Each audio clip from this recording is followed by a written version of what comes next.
204 of the Attitude Era series, Raw has beat Nitro 98 to 38 times.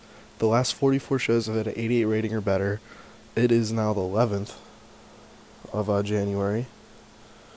And last on SmackDown we saw Road Dogg cut a promo on Batista. Batista recently turned on Road Dogg, so there was a promo, Road Dogg fired up promo. Rikishi made a little bit of a return, stopping Jericho from hurting Scotty 2 Hotty. Kane beat Mark Mara, Christian, and Matt Hardy in a 4-way match that was disappointing compared to the Raw match last week.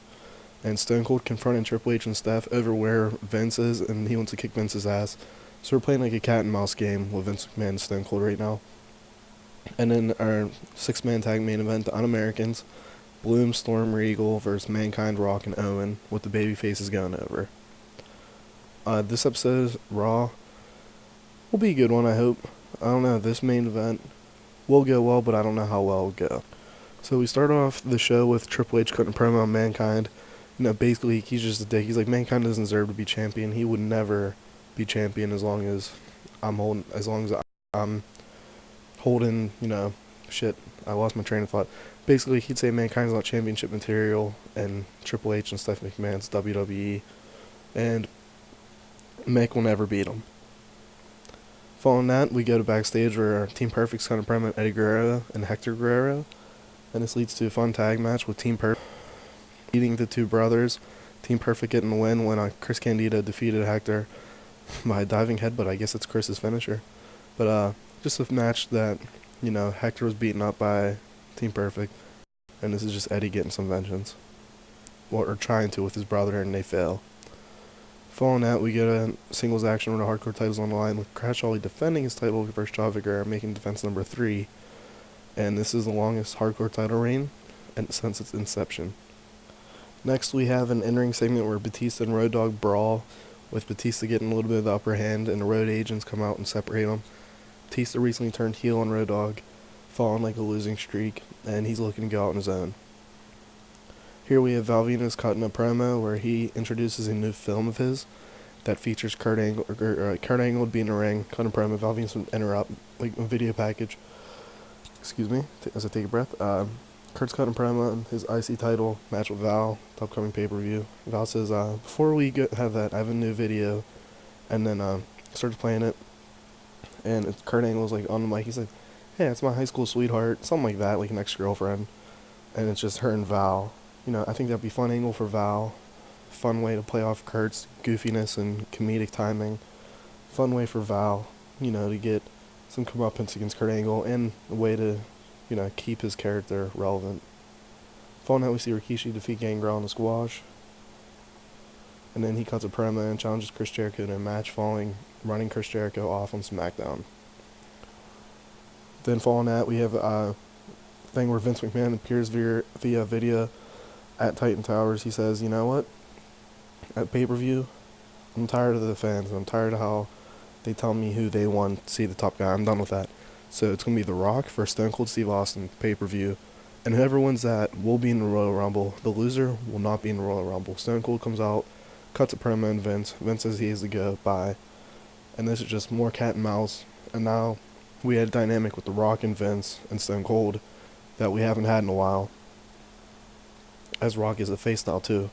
So it's different, it's fun, and it's going to lead to a good match at a pay-per-view. Following out, we have William Regal defend his face Mark Henry in a match. Owen Hart's on commentary. Just basic title storyline. Following out, Raven cuts a promo in which he's taunting Undertaker. Not quite there with the ratings yet. Hopefully we get there soon enough. But, I think Raven will get better. Maybe we'll start introducing other characters along. Paul Bearer, Mankind. Guys who have history with Taker as well. I don't know. Here we have the Hardy Boys and Marvelous Ones brawling backstage. If you remember, the Marvelous Ones, after they lost their titles, attacked Lita and the Hardy Boys and took Lita out. Lita's in developmental. I'm polishing her skills, and then after Mania, I'm going to have her bring her up. And I'm bringing up a lot of females. We're going to start kickstarting the female part from WrestleMania 16 and 17.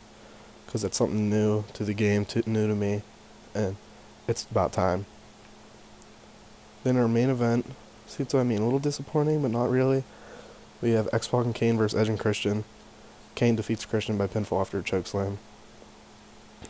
And then in our last segment, we have a contract signing with Stephanie, Triple H, and Mankind. Just more promos between all three of them, and how Mankind's not worthy of the title. And then it doesn't. You can have it lead to contact. It doesn't really matter either way. All right, we continue the streak once again. It's at 10. Let's look at what WCW will be doing. I'm gonna go on a limb and say we're gonna beat WCW. So next time we beat WCW, it'd be 100 wins over them. I'm expecting that to be next week's Raw. Talk to you at the next. Right, here's WCW. Taz is now in WCW, so interested to see when he pops up. Here we have Umaga defeat Alex Wright in a disappointing match. Vader defeat Chuck Palumbo. Chuck Palumbo's either getting a push, because they're putting a lot of good guys. Then the Giant and Sting defeat the Outsiders in the main event. Solid main event. Decent show overall. 86 rating. Can't go wrong. Now we have this problem again. Yeah.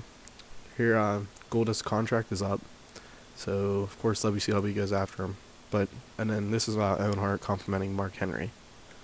So let's see what they're offering him.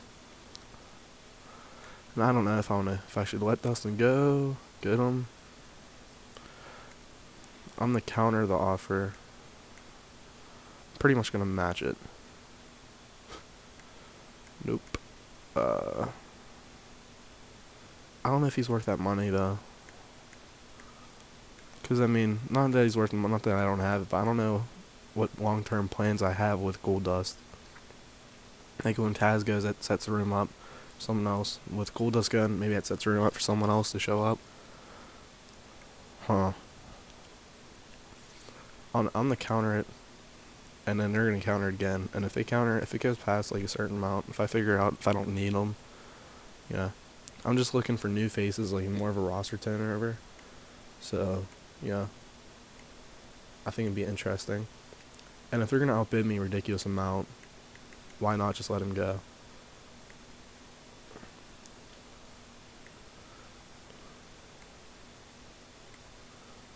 I go 25, 4.5. Alright, I should pause at this point, but I'm too lazy.